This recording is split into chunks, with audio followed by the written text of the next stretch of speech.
Assalomu alaykum Habibullo aka. Sizni ko'rganimdan xursandman. Marhamat qilib, o'zingizni tanishtirsangiz. Va alaykum assalom.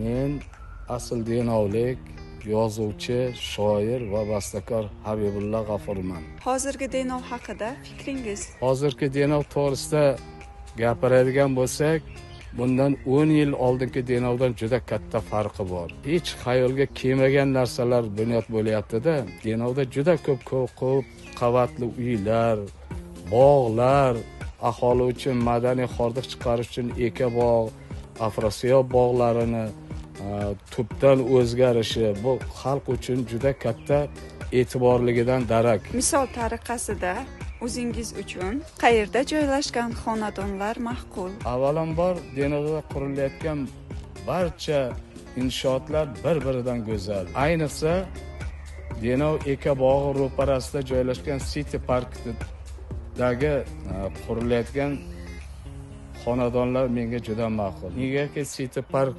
ro'parasida eng avvalo toza havo beruvchi, bolalarga qandaydir o'ynashi, bolalarda hordiq olish uchun juda katta sharoitga ega eka bog'i joylashgan.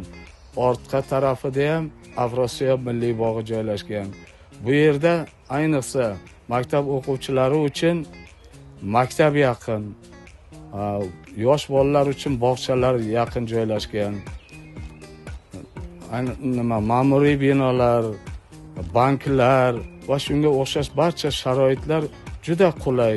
Ish bajarish uchun ham, yashash uchun ham o'rnak bo'layotgan maskanda. Bilasizmi Parvonaxon? Mana hozir biz suhbatlashib turgan joyimiz ham eka bog'ida. E'tibor bering. Bu yerda daraxtlarning har xil turlari, mevalarning har xil turlari joylashgan. Ayniqsa mana qushlarning sayrashini aytmaysizmi? Albatta odam bunday joyda rohatlanadi, zavq oladi,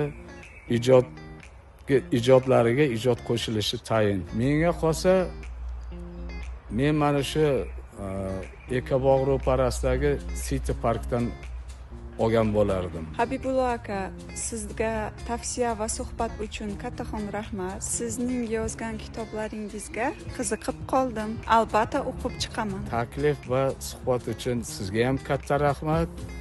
Albatta sizga kitoblarimdan ulash niyatim bor. Rahmat.